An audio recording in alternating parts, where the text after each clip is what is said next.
Bonjour, je suis Lance Leroux et j'ai pensé qu'il était temps que je réalise une vidéo pour partager mon expérience.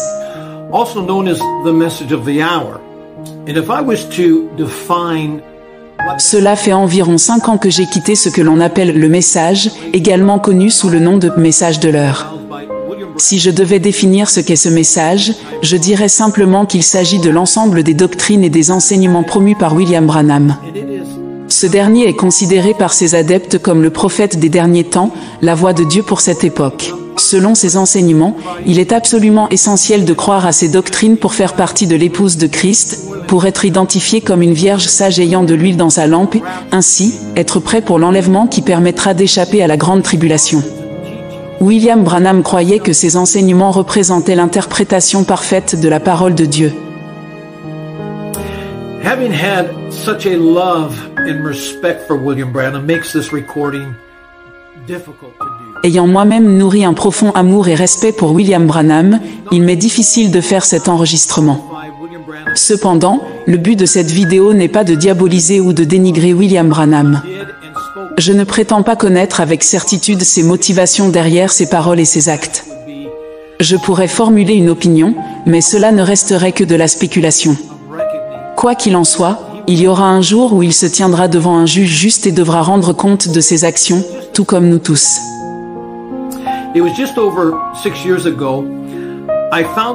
Il y a environ 6 ans, je me suis retrouvé à un carrefour spirituel. À ce moment-là, j'ai ressenti le besoin de réexaminer ce que je croyais depuis mes 19 ans.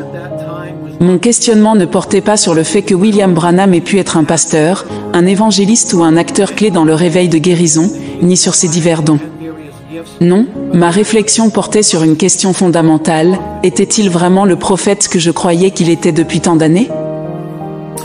I recall a pastor telling his congregation that none are qualified to examine William Branham or his ministry, even by scripture. Je me souviens d'un pasteur qui disait à sa congrégation que personne n'était qualifié pour examiner le ministère de William Branham, même à la lumière des Écritures. Cette déclaration m'a choqué. Depuis ma conversion, j'ai toujours cru que la Bible était l'autorité suprême, l'absolu final, par lequel nous pouvons discerner le vrai du faux, la vérité de l'erreur. Je n'étais pas d'accord avec cette affirmation. Ma question est la suivante: qui a qualifié les Béréens pour examiner ce que Paul enseignait à la lumière des Écritures de l'Ancien Testament? La Bible ne les critique pas pour cela, au contraire. Elle les qualifie de nobles, car ils avaient un caractère noble. Ils n'avaient pourtant que l'Ancien Testament, avec ses types et ombres, et non l'image parfaite. Cependant, à partir de l'Ancien Testament seul, ils ont pu prouver que ce que Paul prêchait était vrai. Qui a qualifié l'église d'Éphèse pour tester ceux qui prétendaient être apôtres? Et après les avoir testés, ils ont découvert qu'ils étaient des menteurs, de faux apôtres. Pourtant, aujourd'hui, nous avons une Bible complète, la pleine révélation de Jésus-Christ. Ainsi, je crois que nous sommes plus que qualifiés pour éprouver toutes choses. Mais comment suis-je entré dans le message? Pour gagner du temps, je ne vais pas mentionner tous les détails, mais disons simplement que, suite à divers événements dans la vie de mes parents, ils ont commencé à fréquenter une église à Cloverdale. Quelques mois plus tard, j'ai moi aussi commencé à participer au culte dans cette même église. Ce qui est plutôt intéressant, c'est la manière dont cela s'est produit. Unfortunately, from a young age, I developed a bit of a drinking problem that progressively worsened the older I got. And there was a time that a friend and I entered into what I would call an agreement that we would quit drinking for a period of 1 month. And I think it was the next Friday that there was a house... Dès mon jeune âge, j'avais développé un problème d'alcool qui s'est aggravé avec le temps.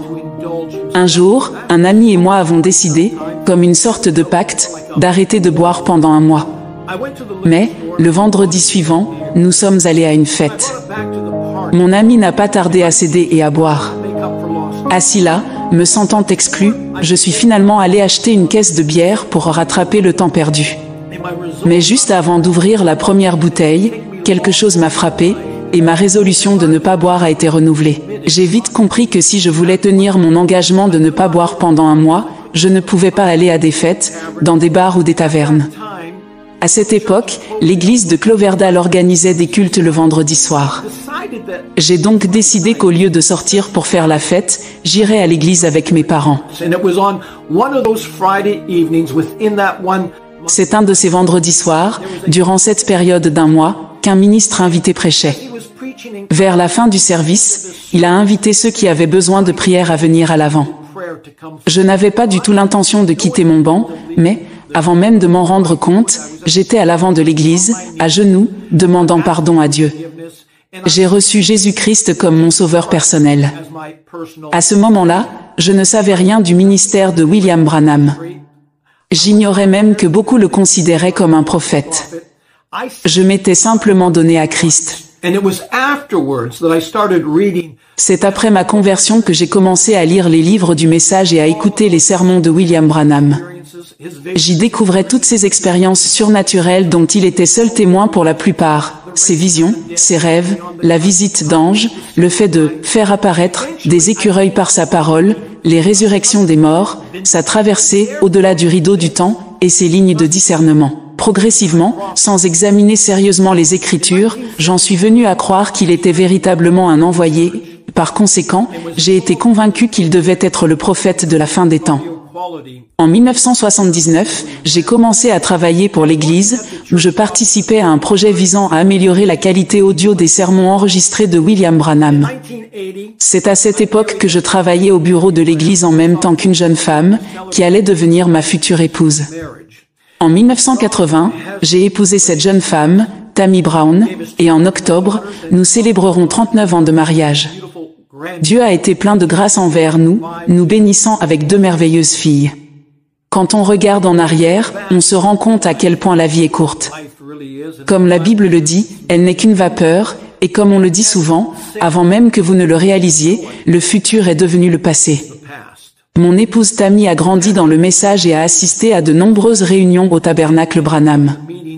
À chaque fois que William Branham prêchait dans son église à Jeffersonville, Tammy et sa famille se levaient très tôt et faisaient environ 4 heures de route depuis Lima, dans l'Ohio, pour assister au service. En tant que jeune fille, en 1961, Tammy a même été dédiée par William Branham lui-même.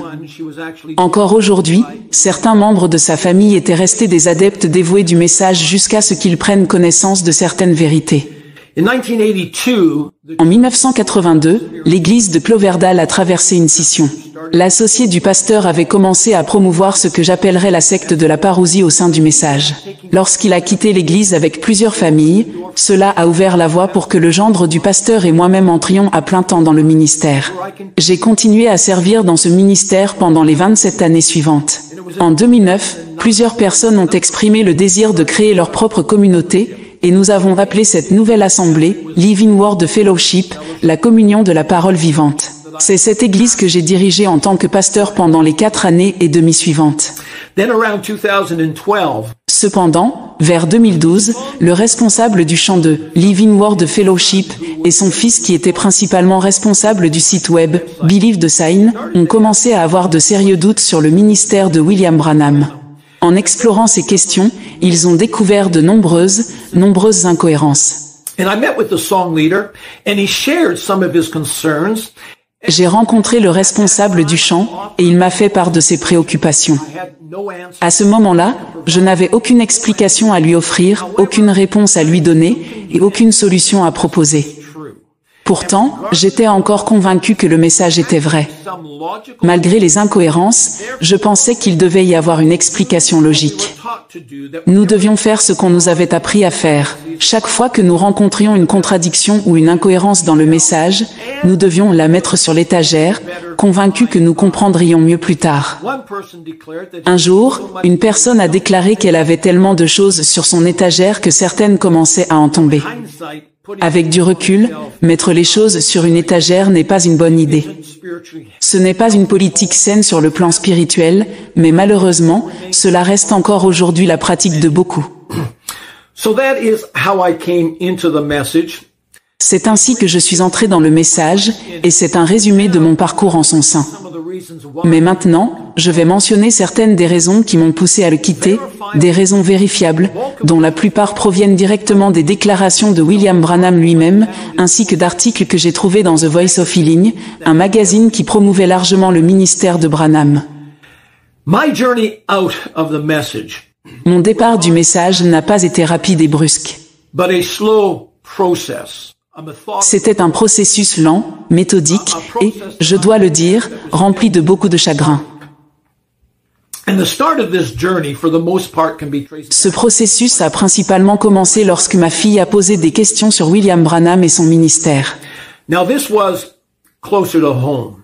This was knocking on Cela me touchait personnellement. involved Cela frappait à ma porte. member Cela concernait un membre de ma famille. position. Sachant quelle était sa disposition, je savais aussi que je ne pouvais pas simplement lui dire de rejeter les questions qu'elle avait à cœur, de les oublier, de seulement croire ou de les mettre sur l'étagère. The shelf. I was her father. She was my daughter that had serious J'étais son père et elle était ma fille, avec des questions sérieuses. in my duty. Je pensais que c'était mon obligation et mon devoir d'au moins essayer d'y répondre de la meilleure façon possible. After all, she was raised in the message, and I did not want to see her leave it. Après tout, elle avait grandi dans le message, et je ne voulais pas la voir le quitter. Quelques-unes de ces questions portaient sur William Branham, sont ainsi dit le Seigneur, sa prophétie selon laquelle 300 000 personnes se réuniraient lors d'une réunion à l'étranger, et sur l'histoire d'un grand ours brun qui l'aurait abattu.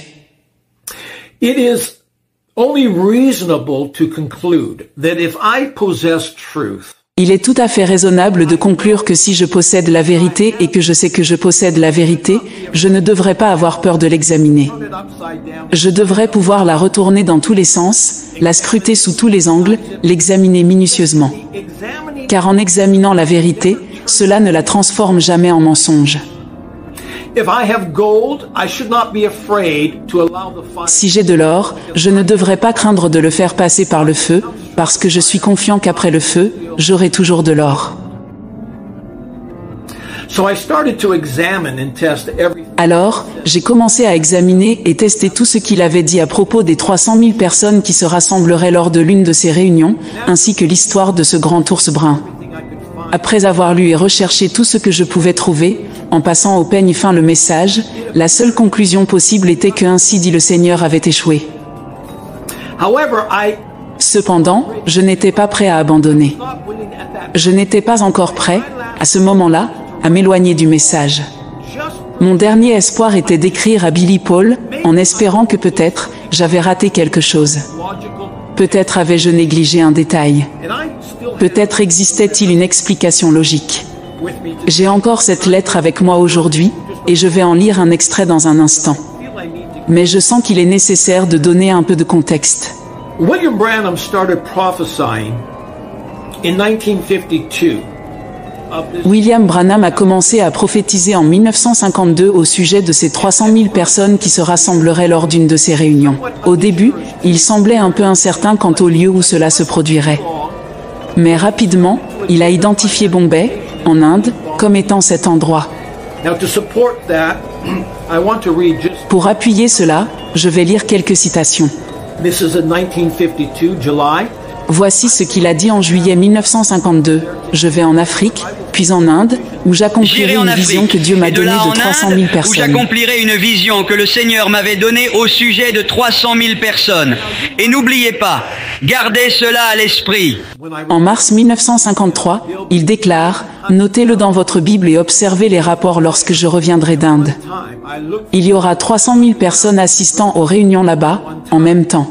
Et alors le Seigneur a donné la vision et a dit, en Inde, 300 000 personnes assistent à une seule réunion.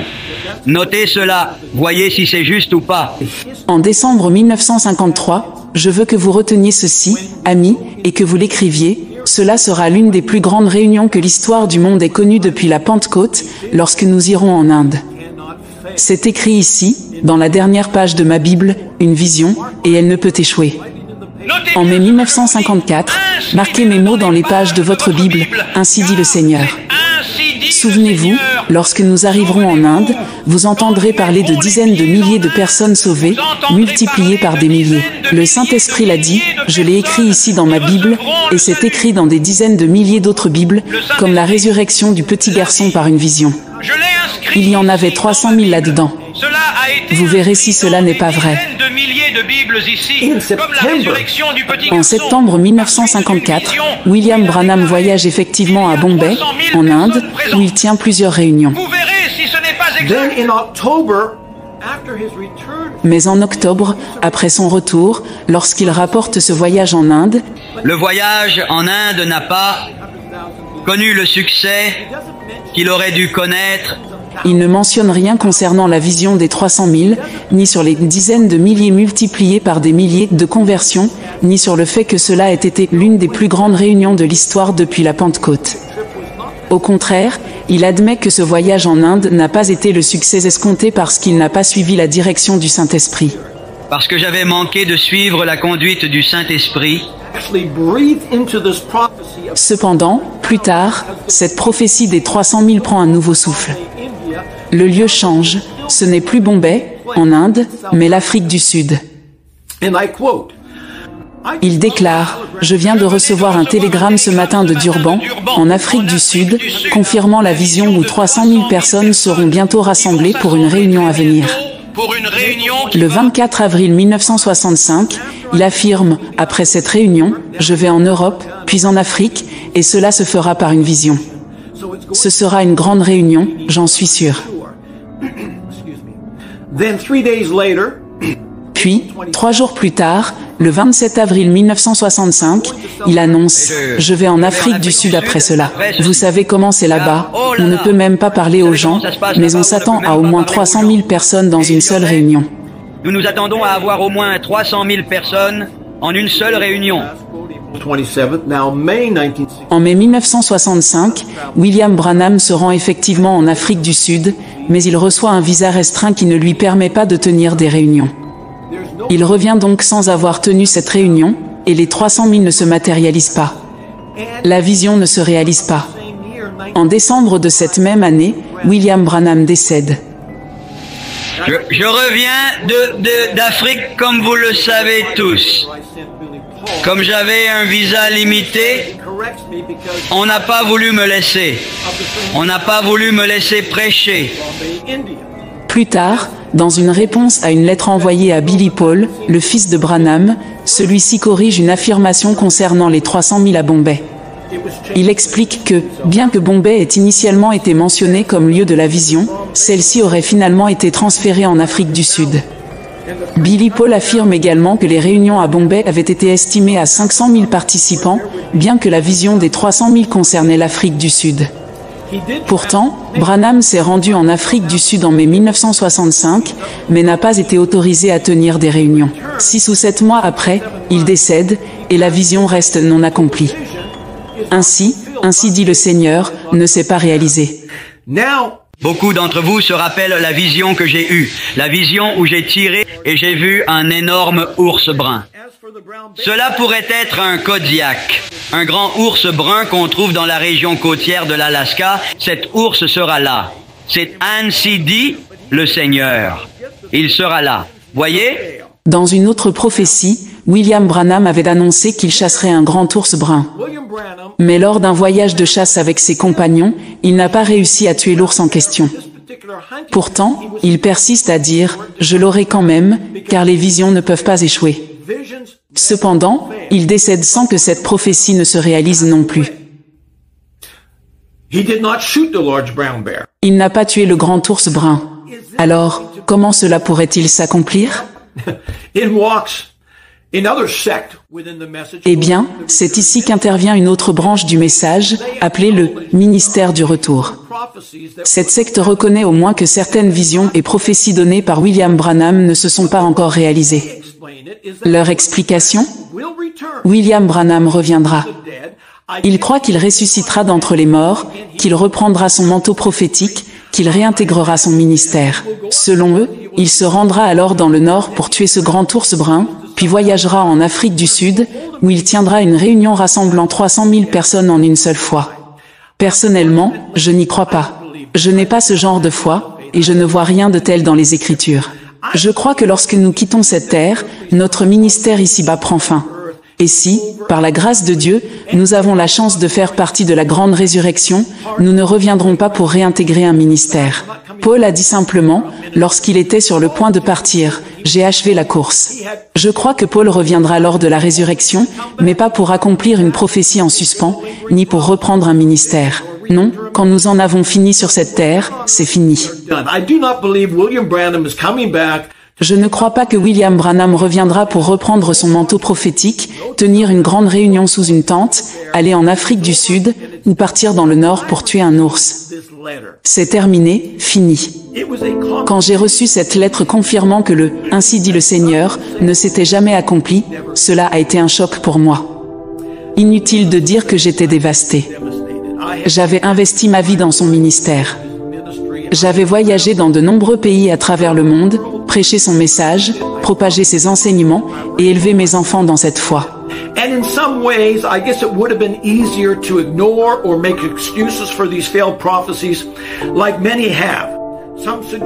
Dans un certain sens, il aurait été plus facile d'ignorer ou de trouver des excuses à ces prophéties non réalisées, comme beaucoup le font.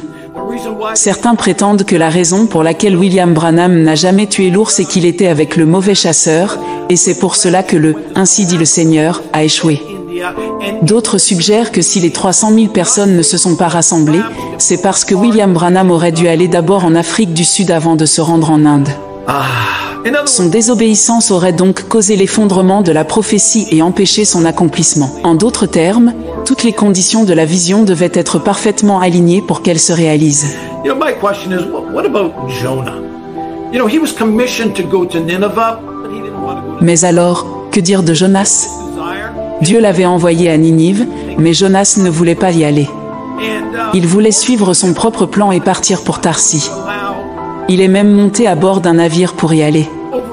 Cependant, Dieu n'a pas permis que la volonté de Jonas surpasse la sienne. Il a envoyé une tempête et préparé un poisson pour amener Jonas là où il devait être, afin de prévenir les habitants de Ninive du jugement à venir. Certains pourraient se demander pourquoi Dieu a épargné la ville de Ninive, même après que Jonas a annoncé que le jugement frapperait dans 40 jours. Certains pourraient même être tentés de comparer l'histoire de Jonas aux prophéties non réalisées de William Branham pour justifier ses échecs. Mais je vous en prie, résistez à cette tentation. Il n'y a aucune connexion, aucun point commun entre ces deux récits. Rien dans l'histoire de Jonas ne peut être utilisé pour expliquer les prophéties échouées de William Branham. And if you read Jeremiah chapter 18, I think it may clear it up for you. Pour clarifier cela, je vous encourage à lire Jérémie, chapitre 18. Pensez également à Joseph et Marie. Ils vivaient à Nazareth, et pourtant, la prophétie annonçait que Jésus-Christ devait naître à Bethléem. But there was an emperor by the name of Caesar Augustus that made a decree that the inhabited earth should be taxed. Comment cela pouvait-il se produire?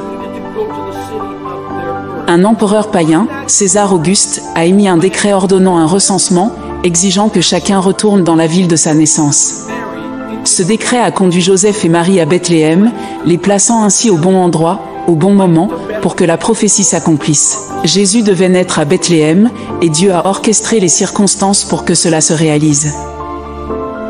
Does man's plan supersede God's? Does man's will? L'homme peut-il surpasser les plans de Dieu? La volonté de l'homme peut-elle déjouer celle de Dieu? La désobéissance de l'homme peut-elle contrecarrer les desseins divins? Je dis que non. La volonté de Dieu, ses plans, ses desseins s'accompliront toujours. Imaginez un instant que je sois encore pasteur à Living Word Fellowship. Supposons qu'un dimanche matin, après mon sermon, j'annonce à l'assemblée que Dieu m'a donné une vision et que, selon « Ainsi dit le Seigneur », elle doit être notée dans vos Bibles. Je déclare, lundi matin, à 11 heures précises, un tremblement de terre frappera le nord-ouest du Pacifique. Il aura une magnitude de 7,9, fera 39 morts et causera des milliards de dollars de dégâts. Le lundi matin arrive, 11 heures sonnent, mais aucun tremblement de terre ne se produit. Le mardi, je retourne à l'église, et l'assemblée me confronte. Que s'est-il passé? Vous avez prophétisé ce tremblement de terre. Regardez, c'est écrit ici, dans nos Bibles, tremblement de terre, lundi, 11 heures, magnitude 7,9, 39 morts, des milliards de dégâts. Pourtant, rien ne s'est produit. Et si je répondais, eh bien, à 11 heures, j'étais en voiture. Selon la vision, j'aurais dû être assis dans mon salon. Mais, à ce moment-là, j'étais en route vers l'épicerie pour acheter quelques articles. J'étais au mauvais endroit. Je n'étais pas dans mon salon. Par conséquent, ainsi dit le Seigneur, n'a pas pu s'accomplir. Pensez-vous que cette excuse satisferait qui que ce soit? Non, bien sûr. Une telle réponse ne serait pas acceptable, elle remettrait en question mon ministère, ma réputation et mon intégrité. So when I received this letter from Billy Paul, I could not with a clear conscience. Lorsque j'ai reçu cette lettre de Billy Paul, je ne pouvais pas, en toute conscience, inventer des excuses pour justifier l'échec de ces prophéties. Je devais affronter des questions honnêtes avec des réponses honnêtes. 3 questions simples se posaient à moi. A-t-il prophétisé? La réponse est facile, oui. Était-elle un ainsi dit le Seigneur? Là encore, la réponse est claire, car je l'ai entendu dire, ainsi dit le Seigneur, et demandé d'écrire cela dans nos Bibles. Oui, c'était bien présenté comme, ainsi dit le Seigneur. Cette vision s'est-elle accomplie? C'est ici que cela devient difficile. La réponse honnête est non. Pas d'excuses, pas de détour, cela ne s'est jamais accompli. Now, we're confronted with a Bible verse. Deuteronomy 18, 20 through 22. But the prophet who presumes to speak a word in my name, which I have not commanded him to speak. Et cela nous confronte à un passage biblique, Deutéronome 18, 20 à 22. Mais le prophète qui aura l'audace de dire en mon nom une parole que je ne lui aurai pas commandé de dire, ou qui parlera au nom d'autres dieux, ce prophète-là mourra. Peut-être diras-tu dans ton cœur, comment reconnaîtrons-nous la parole que l'Éternel n'aura point dite? Quand ce que dira le prophète n'aura pas lieu et n'arrivera pas, ce sera une parole que l'Éternel n'aura point dite. C'est par audace que le prophète l'aura dite, n'aie pas peur de lui. Ce passage fait parfaitement sens. Si un homme se lève, se proclame prophète et déclare un « Ainsi dit le Seigneur », mais que cela ne s'accomplit pas, alors Dieu ne l'a pas envoyé, Dieu ne lui a pas parlé, Dieu ne l'a pas utilisé. I had entered into what I would call a valley of decision. I could remain in my comfort zone with what I was familiar with my church. Je me suis retrouvé dans ce que j'appellerais une vallée de décision. Je pouvais soit rester dans ma zone de confort avec mon Église, mes amis, ma réputation ou bien obéir à Deutéronome 18 et faire ce que la Bible dit. Ma préoccupation n'était pas de savoir si je devrais rendre compte aux hommes. Non, tous, nous devrons un jour rendre compte devant Dieu. Et il nous demandera, « Que as-tu fait de ma parole ?» Au moment où j'ai démissionné de mon poste de pasteur à Living Word Fellowship, j'ai rencontré les diacres de l'Église. J'étais naïf, pensant qu'une fois par mois, je pourrais continuer à prêcher à l'Assemblée en me limitant uniquement à la Bible. Je me disais que je ne citerais plus 10, 20, voire 50 fois William Branham, mais que je me contenterais de prêcher les Écritures. Mais je savais que les diacres étaient conscients de mes grandes réserves sur le ministère de William Branham. Et j'ai vite compris qu'ils ne me permettraient pas de continuer à prêcher. Well, I was aware that the deacons knew I was having some big issues with the ministry of William Branham. And being aware that they knew that I was having these issues, I came to an understanding that they were not going to permit me to continue to minister at the church. So I briefly discussed with them some of these issues that I was having with the ministry of William Branham. J'ai brièvement discuté avec eux des problèmes que je rencontrais par rapport au ministère de Branham. J'ai évoqué les prophéties échouées et mentionné ce que j'appelais des exagérations extrêmes. Well, after that meeting, I might have attended just a couple more services, but that was somewhat of my exit out of the church. And I told them at that time that I felt... Après cette réunion, je n'ai assisté qu'à quelques services supplémentaires, mais ce fut en quelque sorte ma sortie définitive de l'Église. À ce moment-là, j'ai expliqué que je me sentais comme Martin Luther, qui a dit « Aller à l'encontre de sa conscience n'est ni juste, ni sûr ». Pour moi, continuer à faire comme si de rien n'était, était impossible. Ma conscience ne me le permettait pas. Je ne pouvais plus excuser ces choses. Malheureusement, depuis lors, il y a eu une avalanche de contradictions et de désaccords. J'ai découvert un site web contenant de nombreuses anciennes éditions des magazines Voice of Healing, qui promouvaient William Branham ainsi que d'autres ministères. Dans plusieurs éditions des années 1950, après le voyage de William Branham en Finlande, on peut lire 3 témoignages concernant la résurrection supposée d'un garçon finlandais renversé par une voiture. Ces 3 récits sont essentiellement similaires.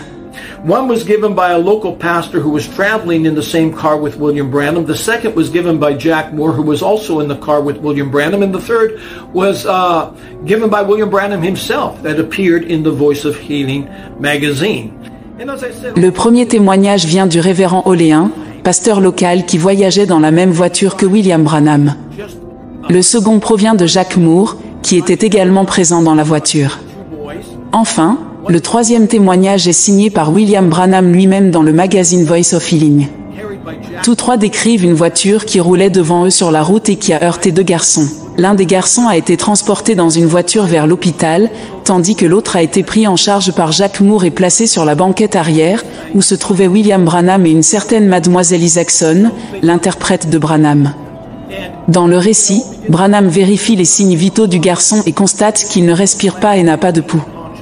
Il pense donc que l'enfant est mort et commence à prier. En arrivant à l'hôpital, le garçon reprend conscience. Il pleure en étant transporté à l'intérieur de l'établissement, où il passe 3 jours avant d'être autorisé à sortir. So now, I want to quote something that was found in the Voice of Healing, written by William Branham. Among the ministers were Brother Gordon. Dans le magazine Voice of Healing, William Branham écrit ceci. Parmi les ministres présents se trouvaient le frère Gordon Lindsay et le frère Jack Moore, avec qui je suis associé. Une voiture mortelle, située à environ 300 mètres devant nous, a percuté un petit garçon, le projetant au sol avant de lui passer dessus avec une telle force qu'il a été rejeté près du trottoir. Il indique donc que la voiture était à environ 300 mètres d'eux. Un sprinter peut parcourir cette distance en 30 secondes, et une voiture devrait facilement la couvrir en moins de 20 secondes. Cela signifie que, du moment où le garçon a été percuté jusqu'à l'arrivée de Branham sur les lieux, il ne s'est écoulé que 20 secondes environ. Branham poursuit. He says, Brother Jack Moore picked him up and brought him back into the car with us. We saw that he was dead. I looked at the little boy and thought I recognized him. Then I remembered that he was the little boy I had seen in the vision, who was 8 or 10 years old with light brown hair, who was poorly dressed. I held him to my body and began to pray. Suddenly his life came back. Now this is very important because William Branham is referring back to a vision. Frère Jack Moore l'a ramassé et l'a amené dans la voiture avec nous. Nous avons vu qu'il était mort. En le regardant, j'ai pensé le reconnaître. Je me suis souvenu qu'il s'agissait du petit garçon que j'avais vu dans une vision, un enfant de 8 à 10 ans, aux cheveux châtain clair, pauvrement habillé. Je l'ai pris dans mes bras et j'ai commencé à prier. Soudain, il est revenu à la vie. Ce détail est crucial, car William Branham fait référence à une vision qu'il dit avoir eue 2 ans auparavant. Pendant que le garçon est sur ses genoux dans la voiture, en route vers l'hôpital, il remarque la couleur et la coupe de ses cheveux, ainsi que ses vêtements modestes. C'est à ce moment qu'il reconnaît que sa vision est en train de s'accomplir. Une fois à l'hôpital, ils apprennent qu'un autre garçon avait également été heurté par la voiture, mais que, caché à leur vue, il avait été transporté à l'hôpital par un autre véhicule. Cet autre garçon est resté inconscient pendant 2 jours. This is his written testimony.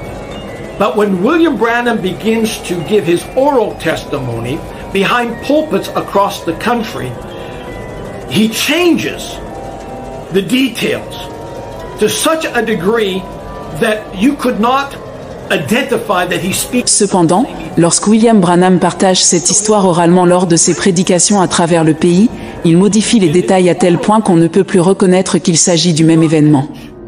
Ces témoignages écrits et oraux sont donc incohérents. Lorsqu'il prêche, il affirme que le garçon était mort depuis une demi-heure et qu'un manteau avait été placé sur son visage. William Branham raconte qu'il n'a pas voulu regarder le garçon, pensant alors à son propre fils, Billy Paul, qu'il n'avait pas vu depuis un moment. Il devient ému et commence à s'éloigner, mais il sent une main sur son épaule. Pensant qu'il s'agissait d'un frère, il se retourne, mais il n'y a personne. La main reste sur son épaule. Il baisse les yeux et voit le garçon avec le manteau sur le visage. À ce moment, il observe le paysage environnant les arbres, les rochers et commence à réaliser que sa vision de 2 ans auparavant s'accomplit. Selon son récit oral, ce n'est pas dans la voiture que la vision s'est réalisée, mais lorsque le garçon, déclaré mort depuis une demi-heure, est revenu à la vie devant une foule de 500 personnes, incluant le maire de la ville. Ce n'est plus dans la voiture que le garçon, déclaré mort, a été transporté 2 secondes après l'accident avant de reprendre vie en route vers l'hôpital. Maintenant, il commence à affirmer que le garçon est resté mort pendant une demi-heure, le visage recouvert d'un manteau, entouré par 500 personnes et le maire de la ville, réunis autour du corps. Et après avoir identifié que la vision se réalisait, il demanda à mademoiselle Isaacson d'interpréter pour lui, car il voulait s'adresser à l'assemblée. Je lis ici l'un des messages où il témoigne oralement. Il dit « Parlez vite, sœur Isaacson », et il veut dire qu'elle interprète pour lui. J'ai dit « Si le Seigneur Dieu, dans le pays de l'Amérique, il y a 2 ans, l'a écrit sur les Bibles de ses frères, voyons si ce petit garçon n'est pas debout vivant dans les 5 minutes qui suivent, je quitterai la Finlande avec une pancarte sur mon dos disant « Faux prophète ». Oh, c'est une chose si merveilleuse quand vous savez ce que Dieu va faire. J'ai rassemblé les gens, je me suis agenouillé et j'ai dit, « Seigneur Dieu, dans notre pays natal, tu as parlé de cette vision, et je sais que, dans ta grande volonté prédestinée, c'est déjà accompli. Alors, ô mort, rends la vie de ce petit garçon. » Et Dieu, qui est mon juge solennel, devant cette Bible, cet après-midi, le petit garçon s'est levé sur ses pieds, aussi normal qu'il l'était 1 heure avant d'être heurté. Dans un autre endroit, il raconte, « Pendant que je priais pour le petit garçon, ses os étaient brisés. Il avait été projeté à 10 mètres dans les airs, puis roulé sous les roues et violemment jeté au milieu de la rue, du sang s'échappant de sa bouche et de ses oreilles. Alors que je l'examinais, aucun battement de cœur n'était perceptible depuis plus de 30 minutes. Et en 5 minutes, le petit garçon bondissait et courait partout en louant Dieu. Pour moi, cela est très troublant. L'échec des « Ainsi dit le Seigneur » ainsi que ces 2 prophéties, comme celle des ours et celle des 300 000, représente une remise en question de son ministère. Mais ici, c'est son intégrité qui est en cause. Que s'est-il passé avec le récit initial où l'enfant est transporté dans la voiture? Qu'en est-il du trajet vers l'hôpital? De l'identification de l'enfant avec sa coupe de cheveux, la couleur de ses cheveux et ses vêtements? Où est passé le récit où l'enfant reprend conscience, pleure en arrivant à l'hôpital et y reste 3 jours avant d'être libéré? Tout cela change complètement. Maintenant, il affirme que le garçon s'est immédiatement levé sur ses pieds et a couru en louant Dieu. Ce qui me perturbe profondément, c'est qu'il affirme cela en disant « Dieu est mon juge solennel, avec ma Bible ouverte devant moi ». Comment peut-il dire cela? Comment peut-il invoquer Dieu et la Bible alors que son propre témoignage écrit, ainsi que ceux de 2 autres témoins, contredisent ses affirmations? Et la Bible dit, par la bouche de 2 ou 3 témoins, toute chose sera établie. Cette contradiction est alarmante pour moi. Tammy and I had breakfast with a pastor of a church in the United States and his wife. And I shared with him how the details. Tammy et moi avons pris un petit déjeuner avec un pasteur américain et sa femme, et je lui ai partagé les détails du témoignage concernant le garçon finlandais. Je lui ai montré comment les détails du récit, du témoignage écrit à l'oral, étaient complètement changés et irréconciliables. Je lui ai demandé, qu'est-ce qui pourrait pousser un homme à modifier presque tous les détails d'un récit? Le pasteur a saisi la chair de son avant-bras et l'a légèrement secouée, comme pour dire que c'était sa chair. Je ne suis pas en désaccord, c'était peut-être sa chair. Mais est-ce une excuse valable? Cela justifie-t-il ce qu'il a fait? If we are going to excuse that work of the flesh, are we permitted to excuse all the works of the flesh? Paul in Galatians chapter 5 gives an extensive list of the works of the flesh. And he mentions idolatry, sorcery, adultery, fornication, heresy, envy, murders, drunkenness. Si nous devons excuser cette œuvre de la chair, devons-nous excuser toutes les œuvres de la chair? Paul, dans Galates chapitre 5, donne une longue liste des œuvres de la chair: l'adultère, la sorcellerie, l'hérésie, l'envie, les meurtres, les beuveries, les orgies, et bien d'autres. Il conclut en disant que ceux qui commettent de telles choses n'hériteront pas du royaume de Dieu. Paul n'offre ici aucune excuse pour les œuvres de la chair, aucune justification. Il dit simplement que ceux dont la vie est marquée par ces œuvres de la chair n'hériteront pas du royaume de Dieu. J'ai également pris un café avec un autre prédicateur du message. Je voulais lui expliquer pourquoi je me sentais obligé de quitter le message de William Branham. À cette occasion, je lui ai exposé 5 raisons principales. Les 2 premières concernaient les prophéties échouées, et cela aurait suffi. Une seule prophétie échouée suffit. Mais j'ai ajouté une 3e raison, qui concerne les 7 visions que William Branham aurait reçues en 1933. And in 1960, in a message titled Condemnation by Representation, William Branham is referring back to these 7 visions he had years before. But now he's not relying on his memory. He is actually reading these 7 visions as they were written out on a piece of paper. En 1960, dans un sermon intitulé Condamnation par représentation, William Branham fait référence à ces 7 visions, mais cette fois, il ne s'appuie pas sur sa mémoire. Il lit les visions telles qu'elles avaient été écrites sur un morceau de papier.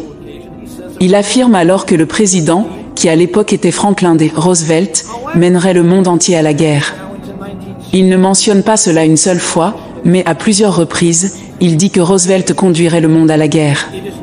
Cependant, en 1964, dans le livre exposé des 7 âges de l'Église, la vision change. Ce n'est plus un président américain du nom de Franklin D. Roosevelt qui mènerait le monde à la guerre, mais un Autrichien du nom d'Adolf Hitler, qui deviendrait dictateur de l'Allemagne et entraînerait le monde dans la guerre. When Tammy came across this, she was shocked, she was stunned, she was flabbergasted. She couldn't imagine how a man could take a vision. Quand Tammy a découvert ce fait, elle a été stupéfaite. Elle était abasourdie, incapable d'imaginer comment un homme pouvait transformer une vision où il était question de Roosevelt menant le monde à la guerre en la modifiant pour y inclure Adolf Hitler. Par quel pouvoir, par quelle autorité, un homme peut-il altérer un ainsi dit le Seigneur? Lorsqu'elle a lu cela et que cela a vraiment résonné en elle, ce fut sa première étape pour sortir du message. As a matter of fact, she was ready to leave the message before I was. The 4th reason I gave. En fait, elle était prête à quitter ce mouvement avant moi. La 4e raison que j'ai donnée à ce pasteur concernait le changement des détails de la guérison du garçon en Finlande. La 5e portait sur une vision qu'il aurait eue à 5 ou 6 ans à propos du pont municipal traversant la rivière Ohio, reliant Louisville, Kentucky, à Jeffersonville, Indiana. Dans cette vision, il voyait 16 hommes tomber du pont dans la rivière et se noyer. La vision comprenait également un panneau indiquant 22 ans. Now there's 2 problems with this vision. Problem number 1. William Branham said that he was born. Or, 2 problèmes se posent avec cette vision. Premier problème, William Branham affirme être né en 1909 et dit avoir eu cette vision à 5 ou 6 ans. Cela placerait l'année de la vision en 1914. Ensuite, il déclare que la vision a mis 22 ans pour se réaliser, ce qui nous amène à 1936. Problème, le pont municipal a été achevé, inauguré et ouvert en octobre 1929, soit 7 ans avant la date de 1936 donnée par Branham. Les calculs ne tiennent pas. Le second problème, un couple a tenté de prouver la véracité de cette vision, cherchant à confirmer que ces hommes étaient bien tombés du pont et s'étaient noyés. Ils ont passé environ 4 mois à fouiller les archives, journaux, articles et même les registres des gardes-côtes, mais n'ont trouvé aucune preuve. Ils ont bien trouvé des articles mentionnant 2 ouvriers morts durant la construction du pont, mais aucun ne s'était noyé dans la rivière. Premier problème, William Branham affirme être né en 1909 et dit avoir eu cette vision à 5 ou 6 ans. Cela placerait l'année de la vision en 1914. Ensuite, il déclare que la vision a mis 22 ans pour se réaliser, ce qui nous amène à 1936. Problème. Le pont municipal a été achevé, inauguré et ouvert en octobre 1929, soit 7 ans avant la date de 1936 donnée par Branham. Les calculs ne tiennent pas. Le second problème. Un couple a tenté de prouver la véracité de cette vision, cherchant à confirmer que ces hommes étaient bien tombés du pont et s'étaient noyés. Ils ont passé environ 4 mois à fouiller les archives, journaux, articles et même les registres des gardes-côtes, mais n'ont trouvé aucune preuve. Ils ont bien trouvé des articles mentionnant 2 ouvriers morts durant la construction du pont, mais aucun ne s'était noyé dans la rivière. This minister took the weight of those 5 reasons I gave and put it on one side of the scale. And on the other side of the scale, ce pasteur à qui j'ai exposé ces 5 raisons les a pesées sur une balance. D'un côté, il y avait ces faits accablants, et de l'autre, il y avait le don de William Branham, sa capacité de discernement et la visitation d'un ange. Pour lui, cela surpassait tout. Malheureusement, cette attitude non scripturaire est trop commune parmi les adeptes très endoctrinés du message. Vous pouvez leur exposer toutes ces prophéties échouées, des histoires modifiées ou des événements falsifiés, et tout cela sera rejeté sous prétexte qu'il y aurait eu du surnaturel dans le ministère de Branham, simplement parce qu'ils pouvaient appeler les gens par leur nom, révéler leur adresse ou leur maladie, et affirmer avoir reçu la visite d'un ange. Pour eux, cela prouve qu'il était prophète, alors qu'il y avait également plusieurs erreurs dans ses discernements. There was a minister by the name of Paul Cain, who's recently died, who at around the age of 18 was the youngest to minister in the Voice of Healing revival back in the 1940s and the 1950s. He was even with William Branham in a number of meetings helping in praying for the sick. Now he claimed the angel of the Lord appeared to him on several occasions. He had visions. Cependant, un prédicateur nommé Paul Cain, autrefois associé au réveil Voice of Healing des années 1940 à 1950, avait aussi des visions, des rêves et des visites d'anges. Il appelait les gens par leur nom, révélait des détails sur leur vie et était considéré par beaucoup comme un prophète. Pourtant, en 2004, il fut découvert qu'il était un alcoolique et pratiquait l'homosexualité. Que faire alors des visites d'anges, des dons de connaissance ou des signes et prodiges? La Bible n'indique nulle part que ces choses valident qu'un individu est un prophète de Dieu. En fait, elle met en garde contre les faux prophètes utilisant des signes et des prodiges.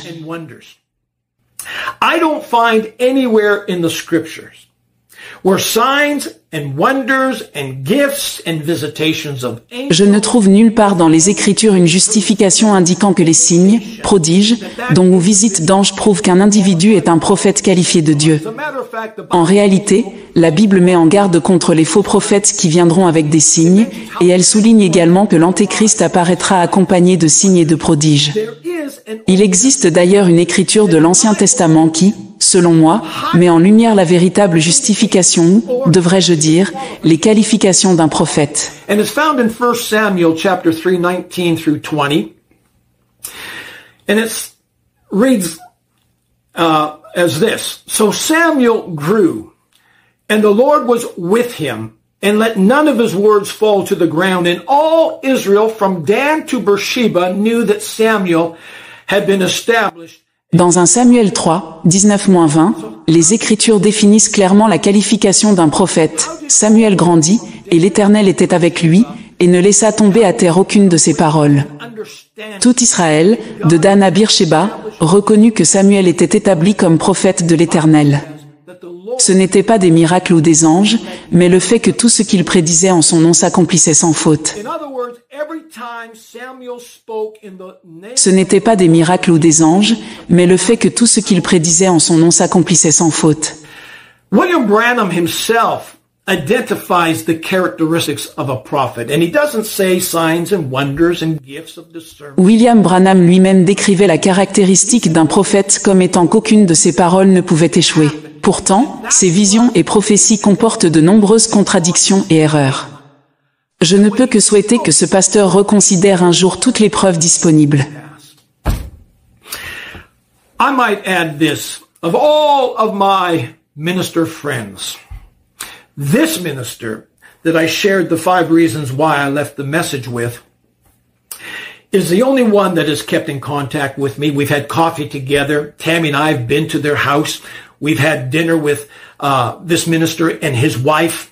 Permettez-moi de préciser que, parmi mes amis ministres, celui à qui j'ai partagé les 5 raisons pour lesquelles j'ai quitté le message est le seul à avoir gardé contact avec moi.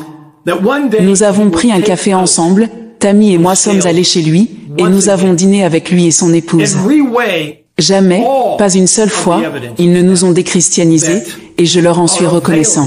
Je le considère comme un bon ami, mais j'espère qu'un jour, il reprendra ses balances et réévaluera toutes les preuves désormais disponibles qui, pour moi, discréditent de nombreux aspects des qualifications et de la vindication d'un prophète, tels qu'ils sont souvent compris.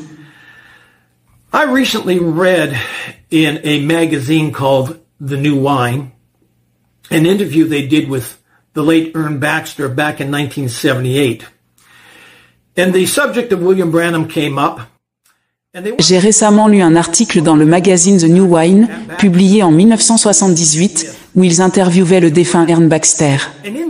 Le sujet de William Branham est venu sur la table, et ils ont demandé à Baxter de parler de son association avec Branham. Dans cet article, Baxter mentionne la première fois qu'il a rencontré personnellement William Branham, qui était au début du réveil des guérisons d'après-guerre, ce qui place cette rencontre vers la fin de 1946. Cela correspond également à l'année où William Branham déclara avoir reçu la visite de l'ange du Seigneur, qu'il aurait mandaté pour commencer sa campagne de réveil axée sur les guérisons. Cependant, il est plus probable que leur rencontre ait eu lieu en 1947, peu de temps avant qu'Ern Baxter devienne le gestionnaire de campagne de William Branham. Now, William Branham mentions an experience that he had with Ern Baxter a number of times, and it was what took place in Vancouver. And as he relates it, they were both standing on a street in Vancouver. William Branham mentionne à plusieurs reprises une expérience qu'il aurait vécue avec Ern Baxter, à Vancouver. Il raconte qu'ils se tenaient ensemble sur une rue de Vancouver, assistant à une grande procession. Le roi d'Angleterre, George VI, et sa charmante épouse, la reine Élisabeth, traversaient la rue dans leur carrosse. Selon Branham, tandis qu'il regardait ce défilé, Ern Baxter, ému, se mit à pleurer.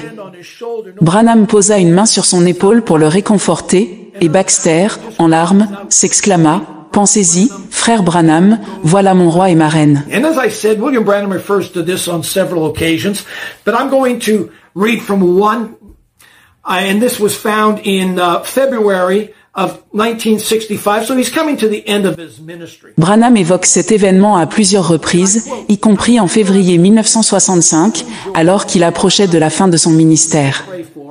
Voici ce qu'il disait: « Je me souviens, j'étais au Canada lorsque le roi George, celui pour lequel j'ai eu le privilège de prier, et qui fut guéri de sa sclérose en plaques, passait dans son carrosse. Ce jour-là, il souffrait de cette maladie ainsi que d'un ulcère à l'estomac. Tandis qu'il traversait la rue dans son carrosse, il se comportait comme un véritable roi. Sa magnifique reine était à ses côtés, vêtue d'une robe bleue. En regardant passer le carrosse, mon ami Ern Baxter, debout à côté de moi, détourna soudain la tête et commença à pleurer. J'ai posé ma main sur son épaule et lui ai demandé ce qui n'allait pas. Il répondit: « Frère Branham, voici mon roi et ma reine. » I mean, what an event to be a part of. What an experience to be able to stand on the street with a number of other people that were waving their flags, and maybe others also were getting a little emotional, like Ern Baxter, and crying and watching the king and queen come down the street in the carriage, and a fantastic experience.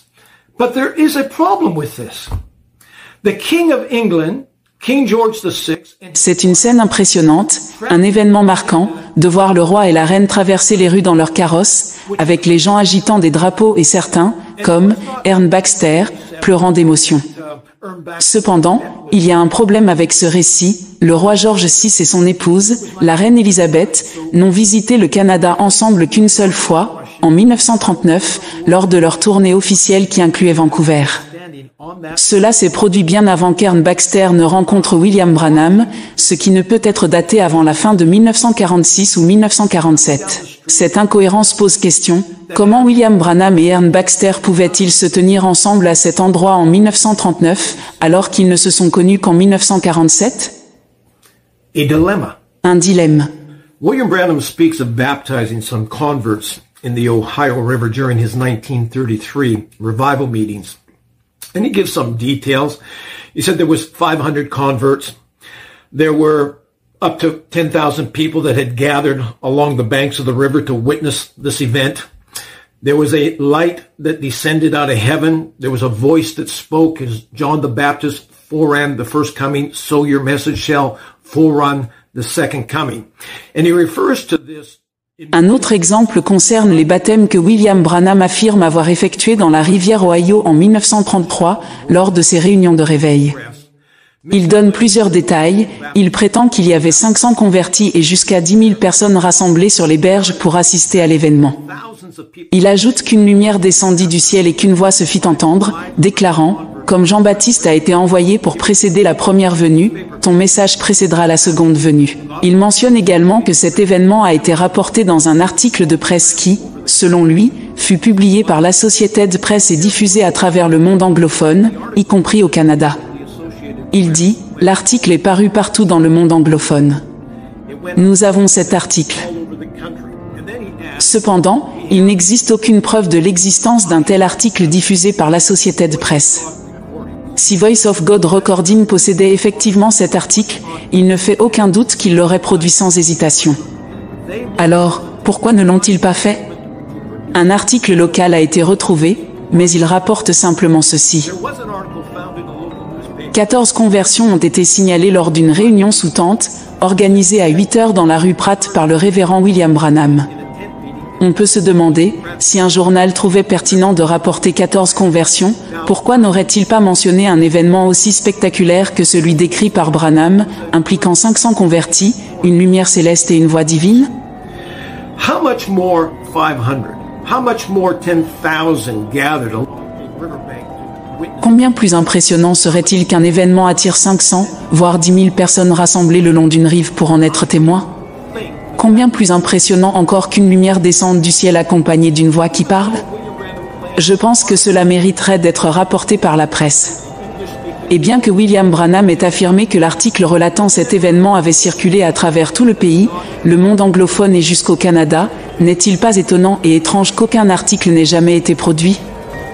In the construction of the Branham Tabernacle, as they laid the cornerstone, he mentioned. Lors de la construction du tabernacle Branham, alors qu'on posait la pierre angulaire, Branham mentionne que dans cette pierre angulaire, il avait placé une page de garde de sa Bible contenant une vision ou des visions écrites dessus. Il affirme également que d'autres personnes avaient apporté de petits objets symboliques. Selon lui, ces personnes étaient probablement celles qui avaient bénéficié de son ministère et voulaient être associées à la construction du tabernacle. Il va même plus loin en affirmant que des catholiques avaient déposé leur chapelet dans cette pierre angulaire. Branham a déclaré à un moment donné, ici, dans cette pierre angulaire, si nous pouvions l'ouvrir ce soir, nous trouverions une page de garde de ma Bible, où Dieu m'a dit d'être évangéliste. Well, about 10 years later, they did burst into the cornerstone. And I think it was in the early 1970s, a car struck the corner of the Branham Tabernacle, damaging this cornerstone. And it was decided that the cornerstone should be open to see. Cependant, environ 10 ans plus tard, dans les années 1970, un véhicule percuta le coin du tabernacle Branham, endommageant la pierre angulaire. Il fut décidé de l'ouvrir pour en examiner le contenu. À cette occasion, de nombreuses personnes, dont mon beau-père, se rassemblèrent pour assister à cet événement. Imaginez le choc et la surprise lorsque, à l'ouverture de la pierre angulaire, elle fut trouvée vide. Il n'y avait ni page de garde, ni objet symbolique, ni chapelet catholique. Une explication avancée fut que Dieu aurait peut-être retiré le contenu. Mais pourquoi Dieu aurait-il trouvé nécessaire de retirer ces objets?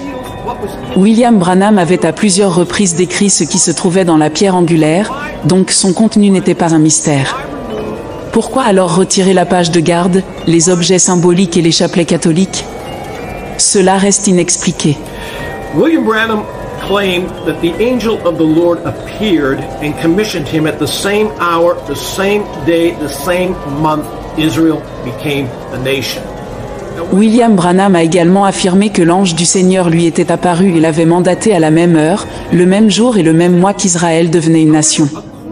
Cependant, Branham donne deux dates différentes pour cette visite angélique, au mois de mai 1946 et en mai 1947. Or, selon l'histoire, Israël est devenu une nation en mai 1948, pas en 1946 ni en 1947. Afin de justifier cette incohérence, certains ont suggéré que Branham faisait référence à la reconnaissance divine d'Israël. Cependant, un examen attentif de ces déclarations montre qu'il parlait de la reconnaissance d'Israël par les nations du monde, et non par Dieu. Ainsi, cette justification ne tient pas. Branham a également déclaré que Smith Wigglesworth était mort une nuit, que le docteur Price était mort le matin suivant, et que, le lendemain, l'ange du Seigneur lui avait rendu visite pour lui donner sa mission de prier pour les malades. Selon lui, il aurait été sur le terrain dans les 24 heures qui ont suivi. Mais là encore, il y a un problème. Le docteur Price est mort le 8 mars 1947, tandis que Smith Wigglesworth est mort le 12 mars 1947, soit plusieurs jours après, et non à quelques heures d'intervalle. Branham ne pouvait donc pas avoir été visité par l'ange du Seigneur dans les 24 heures suivant leur décès. Lorsque William Branham raconte pour la première fois sa vision de rencontre avec des anges, le 23 décembre 1962, il mentionne 5 anges et décrit une grande explosion. Il n'était pas sûr de ce que cela signifiait et pensait que cela pouvait se référer à sa propre mort. Mais il déclara ensuite, non, il y avait 5 anges, ce qui signifie la grâce.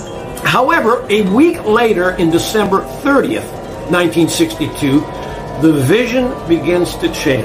He now states that the number of angels was no less than 5 and no more than 7. But afterwards, even in the same December 30th, 1962 message, cependant, une semaine plus tard, le 30 décembre 1962, son récit change. Il affirme désormais qu'il y avait au moins 5 anges et pas plus de 7. Mais après ce jour-là, il ne parle plus jamais de 5 anges, il s'en tient uniquement à 7. Pourquoi ce changement? Peut-être que cet ange s'accordait mieux avec les 7 sceaux qu'il voulait prêcher. Le livre de l'Apocalypse est rempli du chiffre 7, 7 églises, 7 chandeliers, 7 étoiles, 7 anges, 7 sceaux, 7 tonnerres, 7 trompettes et 7 coupes. Pourtant, il semble plus raisonnable de penser que le premier récit de cette vision, raconté alors qu'il était encore frais dans sa mémoire, aurait été correct. Ce premier récit mentionne 5 anges, pas 7. Pourquoi donc a-t-il changé ce détail? I came across a number of articles in the Voice of Healing that spoke of the raising up of Florence Nightingale Sherlaw. But when William Branham speaks of this healing of this woman, j'ai également trouvé plusieurs articles dans The Voice of Healing mentionnant la guérison de Florence Nightingale Sherlock. Branham affirme qu'il y avait jusqu'à 10 personnes présentes dans la pièce lors de sa prière, 2 infirmières, un médecin, 2 ou 3 ministres, et que pendant leur prière, une colombe se posa sur le rebord de la fenêtre, marchant de long en large et roucoulant. Il ajoute que cette colombe distrayait les ministres, qui la regardaient. Quand Branham termina sa prière, il voulut demander si c'était une colombe apprivoisée, mais, avant de pouvoir parler, il fut frappé par une inspiration et déclara, « Ainsi dit le Seigneur, elle vivra et ne mourra pas. » However, in the Voice of Healing, February 1954 issue, cependant, dans le numéro de février 1954 de The Voice of Healing, Gordon Lindsay interviewe William Branham sur cet événement. And in telling this event, he mentions that when they arrived at the airport, there was a minister that greeted them and told them that Florence Nightingale Sherlaw had already arrived in England. So now, this particular minister that met William Branham and his traveling party also submitted a letter to Voice of Healing, which I will read in just a moment. So I'm quoting William Branham's interview, just a portion of it that he had with Gordon Lindsay. Cependant, dans le numéro de février 1954 de The Voice of Healing, Gordon Lindsay interviewe William Branham sur cet événement. Voici un extrait. Un ministre et d'autres personnes étaient dans la maison, y compris une infirmière. La femme dormait, et on m'a dit qu'elle voulait que je demande à Dieu de la laisser mourir à cause de son état misérable. Je ne pouvais pas faire cela. Nous nous sommes donc tous agenouillés pour prier. Quand je me suis relevé, j'allais faire une remarque sur l'état de la femme, mais à ce moment, quelque chose m'a dit qu'elle vivrait et ne mourrait pas. Notez ce qui manque dans ce récit, il ne mentionne ni médecin, ni colombe, ni 2 ou 3 ministres supplémentaires, ni un ainsi dit le Seigneur. Il dit simplement que quelque chose lui a dit que la femme vivrait et ne mourrait pas. Dans un autre article de The Voice of Healing, mars 1960, toujours sur la guérison de Madame Sherlock, il est écrit qu'elle souffrait d'un cancer de l'estomac et devait être nourrie par voie intraveineuse. Ses amis avaient appris que le groupe de Branham se trouvait à Londres et l'ont transporté d'Afrique. Quand le groupe de Branham arriva à l'endroit où elle séjournait, son état était pitoyable. Après la prière, Branham lui dit qu'il pensait qu'elle irait mieux. Là encore, aucune mention de « ainsi dit le Seigneur ». Il dit simplement qu'il pensait qu'elle irait bien. Notez ce qui manque dans ce récit, Branham ne mentionne ni la présence d'un médecin, ni celle d'une colombe, ni la participation de 2 ou 3 ministres supplémentaires. De plus, il n'affirme pas avoir reçu un « ainsi dit le Seigneur ». Il se contente de dire que quelque chose lui a indiqué que la femme vivrait et ne mourrait pas. Julius Stadscleffe a écrit un livre intitulé « Un prophète visite l'Afrique du Sud » et dans ce livre, il raconte également l'histoire de Miss Florence Nightingale Sherlock et de sa guérison miraculeuse. Tous, y compris un ministre de l'Église d'Angleterre ainsi que ses infirmières, se sont agenouillés et ont commencé à prier pour elle. Alors qu'ils priaient, une colombe est venue se poser sur le rebord de la fenêtre et a regardé à l'intérieur, en roucoulant. Après la prière, lorsque frère Branham a dit « Amen », la colombe s'est envolée. Le ministre a commencé à parler, disant « Aviez-vous vu cette colombe avant qu'elle n'arrive ?» À ce moment-là, l'Esprit du Seigneur a poussé frère Branham à prononcer ces paroles. « Ainsi dit le Seigneur, tu vivras, ma sœur. »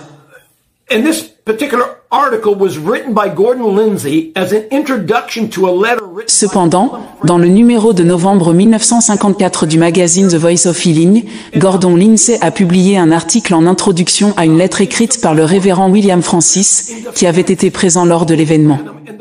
Le révérend Francis a rédigé cette lettre pour soutenir William Branham et défendre la réalité de la guérison miraculeuse de Miss Sherlock. Il avait lu le récit de Julius Stadscleffe, mais il avait remarqué que certains détails étaient erronés. Il souhaitait corriger ces inexactitudes. Now again, this is the introduction given by Gordon Lindsay leading up to this letter. A serious attack has been made upon Brother Branham by Prophecy Magazine. Voici ce que Gordon Lindsay écrit en introduction. Une attaque sérieuse a été dirigée contre frère Branham par Prophecy Magazine, affirmant que frère Branham est un imposteur et que la guérison de Miss Florence Nightingale Sherlock, à qui il a administré son ministère, était une fraude.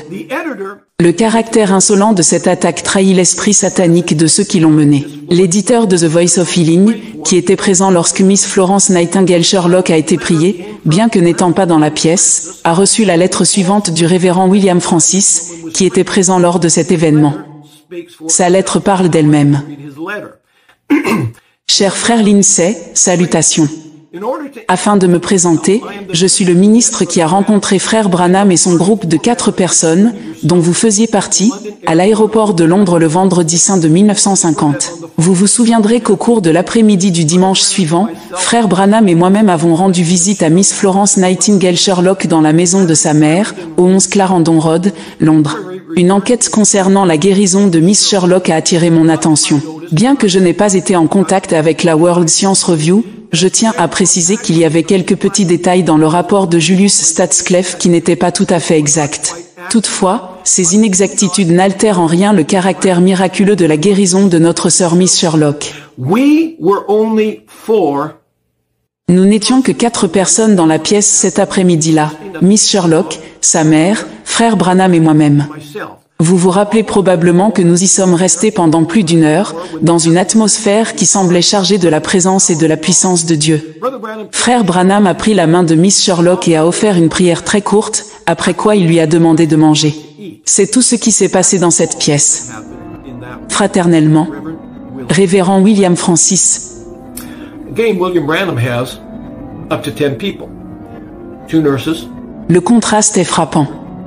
Dans la version de Julius Stadsclef, on parle de la présence de jusqu'à 10 personnes, dont 2 infirmières, un médecin, 2 ou 3 ministres et une colombe qui se pose sur le rebord de la fenêtre, marchant de long en large et roucoulant, suivi d'un ainsi dit le Seigneur.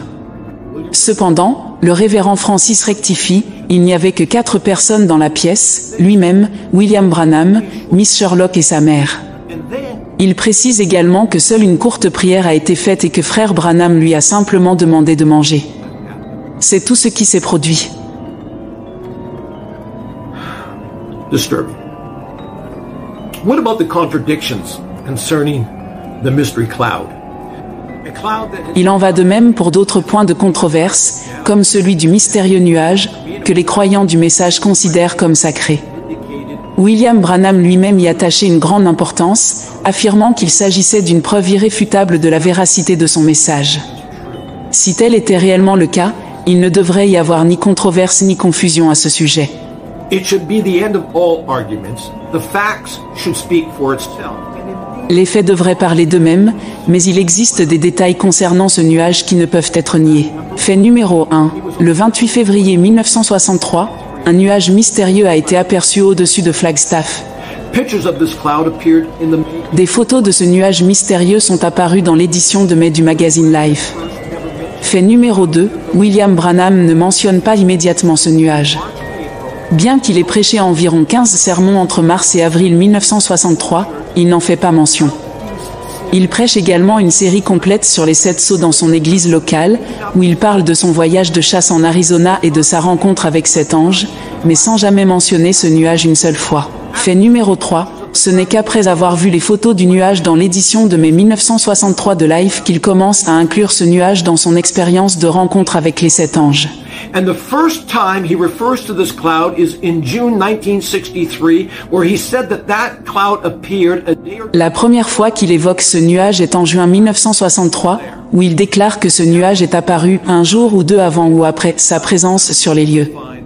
Cependant, dans ses références ultérieures, il affirme soit que le nuage se trouvait directement au-dessus de lui et qu'il avait été emporté dans une constellation de 7 anges, qu'il décrit comme une pyramide de nuages, soit que le nuage s'est formé lorsque les anges l'ont quitté et sont montés dans le ciel.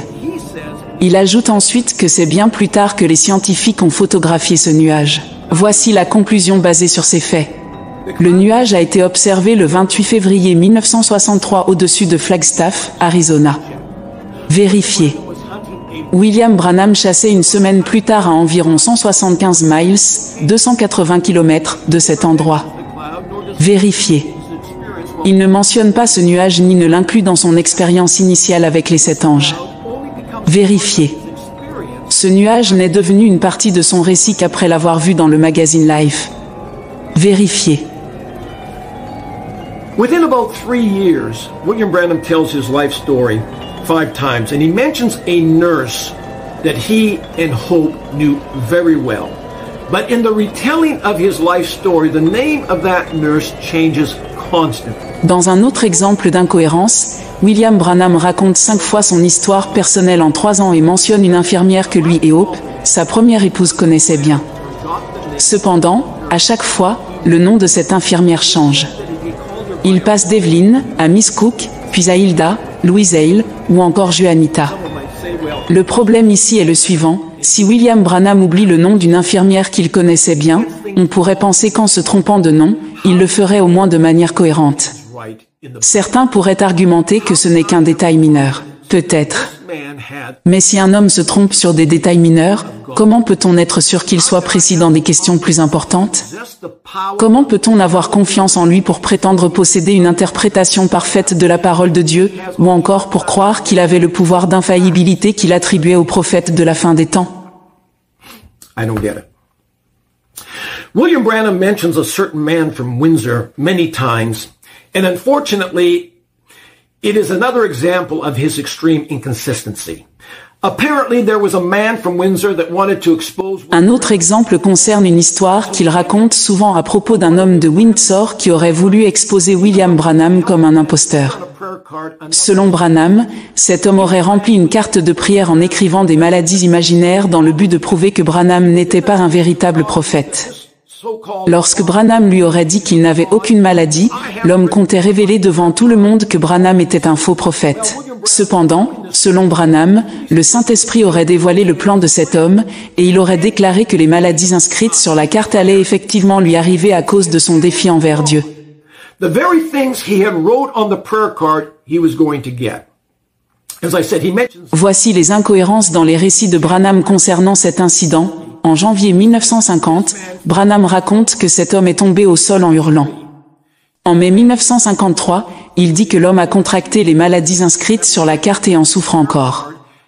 En septembre 1954, il affirme que l'homme est mort de ses maladies. En avril 1956, l'homme est toujours alité. En décembre 1956, l'homme aurait couru en criant sur l'estrade. En janvier 1957, Branham déclare que l'homme est mort un an plus tard. En juin 1957, il dit que l'homme est toujours dans un état critique. En février 1958, il affirme que l'homme est mort 6 mois plus tard d'un cancer. En mars 1958, il raconte que l'homme a été paralysé sur l'estrade et qu'il l'est toujours. En février 1961, il déclare que l'homme est mort 6 semaines après. Comment une histoire peut-elle changer autant de fois en 11 ans? You know, some people's attitude concerning William Branham's multiple versions of his stories is so bizarre. Ce qui est troublant, c'est que certains partisans de Branham acceptent toutes ces versions contradictoires sans questionner leur validité. Ils adoptent une attitude si extrême qu'on dirait qu'ils ont renoncé à leur capacité de raisonnement. Ils croient tout, même les contradictions flagrantes. Cependant, Dieu nous demande-t-il vraiment d'être crédules à ce point? La Bible nous exhorte à ne pas être des enfants dans notre compréhension, mais à être mûrs et réfléchis. La Bible dit, puisqu'ils n'ont pas aimé la vérité, il leur a été envoyé une puissance d'égarement, afin qu'ils croient aux mensonges. You know, this is so sad. And all of this that I have mentioned really just scratches the surface. Unfortunately, the list of discrepancies go on and on. And sadly, being warned by their pastor or their spiritual leaders, most refuse to... Tout cela est profondément triste, et ces exemples ne sont qu'une infime partie d'une longue liste de contradictions et d'incohérences dans les récits de Branham. Malheureusement, beaucoup de croyants, avertis par leur pasteur ou leader spirituel, refusent d'examiner ces faits et se fient aveuglément aux paroles des hommes, ignorant les exhortations bibliques à prouver toutes choses et à tester les esprits pour voir s'ils sont de Dieu. Certains restent dans ce mouvement parce qu'ils ont calculé ce que cela leur coûterait de le quitter et ne sont pas prêts à en payer le prix. Pourtant, la Bible dit que nous devrions acheter la vérité et ne jamais la vendre, même si cette vérité nous coûte tout. What I find disturbing is those who are aware of these things, the flaws, the inconsistencies, the discrepancies, and yet are content to overlook them. Ce qui est encore plus inquiétant, c'est que ceux qui connaissent ces incohérences et ces défauts choisissent de les ignorer et de le cacher à leurs fidèles. Mais quand d'autres, poussés par leur conscience, estiment qu'ils n'ont pas d'autre choix que de quitter ce mouvement, ils sont vilipendés, condamnés et traités d'incrédules, voire pire. Comme cela se passe exactement chez les témoins de Jéhovah et d'autres sectes apocalyptiques, certains leaders du message vont même jusqu'à dire également que la place la plus chaude en enfer est réservée à ceux qui quittent le message. Une telle affirmation est absurde et choquante. Pourtant, beaucoup de ceux qui ont quitté le message développent sans encombrement un profond et véritable amour pour Jésus-Christ et une grande estime pour la Bible, la parole unique de Dieu. Ils réalisent simplement que la croyance en Jésus est largement suffisante. Jésus est suffisant pour l'enlèvement. Jésus est certainement suffisant pour leur entrée dans le royaume éternel. They no longer need any mortal to stand between them and their Savior. They have no need of a mediator. And comments like this pastor made reveals the level of importance they place on the ministry of William Branham. It appears that they elevate his word equal to the very Word of God. And therefore, if you walk away from William Branham, you have walked away from the Lord Himself. I'm wondering if there is... Les véritables chrétiens n'ont pas besoin qu'un humain se place entre eux et leur sauveur. Ils n'ont pas besoin d'un médiateur. Pourtant, des commentaires comme celui de ce pasteur montrent à quel point ils accordent une importance démesurée au ministère de William Branham. Il semblerait qu'ils mettent ces paroles au même niveau que celles de Dieu. Selon leur perspective, s'éloigner de William Branham reviendrait à s'éloigner de Dieu lui-même. Cela soulève une question d'hypocrisie. Si ces leaders et pasteurs du message disposaient ne serait-ce que de la moitié des preuves irréfutables des nombreuses failles contenues dans le message, et qu'ils débattaient avec un mormon suivant Joseph Smith ou un témoin de Jéhovah suivant Charles Russell, ils n'hésiteraient pas à leur présenter cette liste. Ils les inciteraient à analyser les faits par eux-mêmes, à les vérifier soigneusement et à ne permettre à personne de les en dissuader, car il en va de leur salut éternel. It's pitiful that those who condemn C'est pitoyable de voir que ceux qui nous condamnent demeurent incapables de fournir la moindre explication raisonnable ou le moindre argument logique en réponse à nos questions. J'ai lu quelques arguments que je qualifierais de pathétiques, comme celui affirmant que la vision de William Branham concernant le pont municipal ne concernait pas vraiment le pont municipal, même si Branham avait dit que c'était le cas, mais plutôt le Big Four Bridge, construit en 1895, soit 14 ans avant la naissance de Branham, ou encore le pont de Sydney Harbour, en Australie, construit en 1932. Mais ce raisonnement pose un problème. William Branham a dit que le pont passait au-dessus de la rivière Ohio, et à ma connaissance, la rivière Ohio ne se trouve pas à Sydney en Australie. Another excuse is that he misinterpreted the bridge vision. And to support that claim, they refer to Peter's vision of the sheet that came down out of heaven, and on that sheet was all manner Un autre prétexte avancé est qu'il aurait mal interprété la vision du pont. kill and eat. Pour soutenir cette idée, certains font référence à la vision de Pierre dans la Bible, où un drap descendait du ciel rempli de toutes sortes d'animaux et où Pierre reçut l'ordre de tuer et de manger. May have been just La Bible mentionne que Pierre était perplexe quant à la signification de cette vision. Peter was perplexed. Cependant, la perplexité de Pierre n'a duré que peu de temps, au maximum quelques jours. William Branham De plus, même pendant qu'il était perplexe, Pierre n'a jamais essayé de donner sa propre interprétation à la vision. En revanche, si William Branham avait vraiment mal interprété sa vision du pont, il serait resté confus toute sa vie. in 19 Tout au long de son ministère, il continuait à parler de ce pont, jusqu'en 1964, un peu plus d'un an avant sa mort. to William Branham On pourrait penser qu'une vision de cette importance aurait poussé Dieu à le corriger, surtout si Branham entretenait une telle connexion avec lui. corrected him. To me, Cela semblerait logique.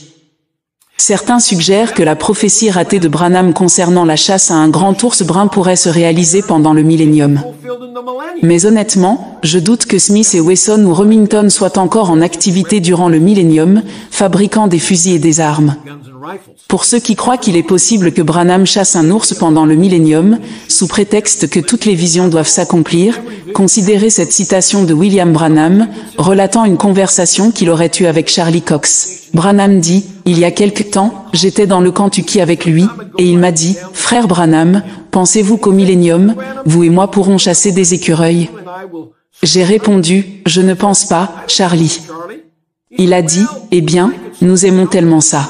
think we will. Pensez-vous que nous le ferons quand nous serons dans le millénium ?»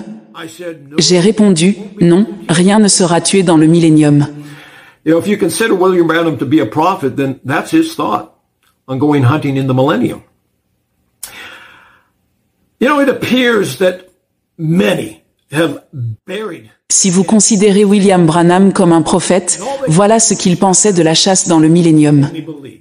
Pourtant, il semble que beaucoup ont enfoui leur tête dans le sable et ne savent que crier, croyez seulement. Word, but when it Mais nous sommes appelés à croire uniquement en Christ et en sa parole. ministry, Lorsqu'il s'agit du ministère d'un homme mortel, nous devons tout examiner. see, Pensez à la puissance de cette déclaration de William Branham, « Je dois quitter ce monde, et vous aussi. here, Si je pars en tant que faux prophète, je perdrai mon âme et je perdrai la vôtre avec moi. » C'est une déclaration lourde de conséquences. powerful statement. Si quelqu'un croit que cette déclaration est vraie et exacte, alors il a tout intérêt à s'assurer que Branham était bien ce qu'il prétendait être. Who he claimed. Vous feriez mieux de prouver qu'il remplissait les qualifications d'un prophète. And what is the qualification of a prophet? It's a lot more than signs and wonders. It's a lot more than visitation of angels. Et quelles sont ses qualifications?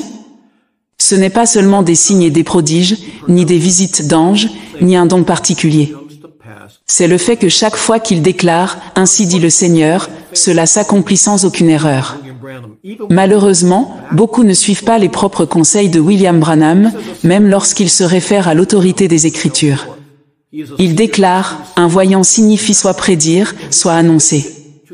C'est un voyant qui voit les choses à venir et les prédit au peuple. Et la Bible dit il revient à l'autorité des Écritures. Si cela ne s'accomplit pas, alors ne l'écoutez pas. Cela doit arriver à chaque fois, pas seulement parfois, pas la plupart du temps. Cela doit arriver à chaque fois. Dieu ne peut pas échouer. Ailleurs, il dit, Dieu ne peut pas mentir. You know, it's amazing. William Branham mentions on a number of occasions that when prophecy is given in a local church, if it doesn't come to pass, he said, ailleurs, il dit, Dieu ne peut pas mentir. Et si cela ne s'accomplit pas, alors Dieu n'était pas avec cette personne. C'est étonnant de voir combien de fois Branham mentionne que lorsqu'une prophétie est donnée dans une église locale et qu'elle ne s'accomplit pas, il dit, ne recommencez pas, et vous devez chasser cet esprit mauvais de vous. Il ne laisse aucune marge d'erreur. Il ne dit pas que la personne s'est trompée d'endroit ou que le chapeau aurait dû être sur le canapé au lieu de la table. Non, il ne tolère aucun échec. Si telle est la conséquence pour quelqu'un dans une église locale ressentant une onction et prophétisant une parole qui échoue, combien plus cela s'applique-t-il à quelqu'un qui se déclare prophète? Now he says, it has to come to pass every time. And if it doesn't, don't you... Il dit maintenant que cela doit se réaliser à chaque fois, et si ce n'est pas le cas, il ne faut pas l'écouter. Je pose donc la question, qu'en est-il de sa prophétie des 300 000 personnes qui se rassembleraient lors d'une réunion à l'étranger? Qu'en est-il de lui partant chasser un grand ours brun?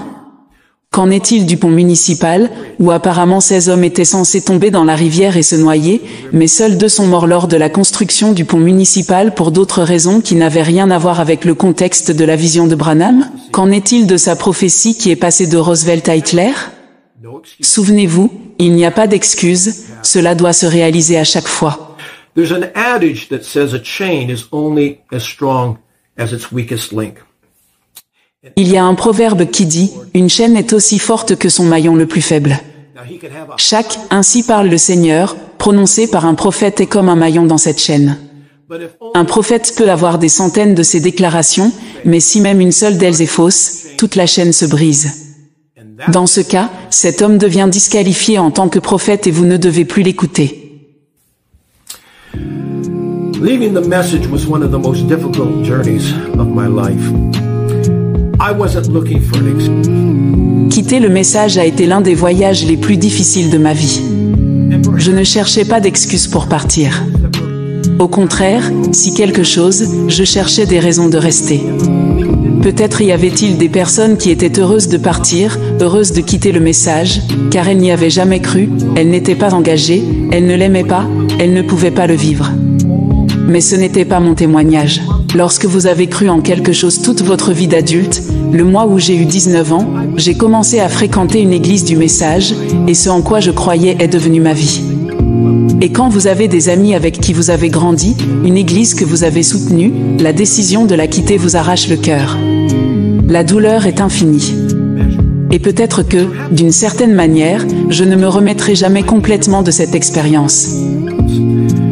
Do you ever fully recover from the death of a loved one? Je veux dire, est-ce qu'on se remet jamais totalement de la perte d'un être cher? La vie continue, on apprend à vivre avec, pourrait-on se remettre entièrement? Et je suppose que non, tout le monde ne comprendra pas ou ne sera pas d'accord avec moi lorsque je dis que j'aurais voulu que le message soit vrai. J'aurais voulu que toute sa doctrine soit scripturaire. J'aurais voulu qu'il n'ait rien enlevé hors de son contexte en se référant à la Bible. J'aurais voulu que tous les « ainsi parle le Seigneur » se réalisent. J'aurais voulu qu'il y ait une explication logique et raisonnable pour toutes les incohérences.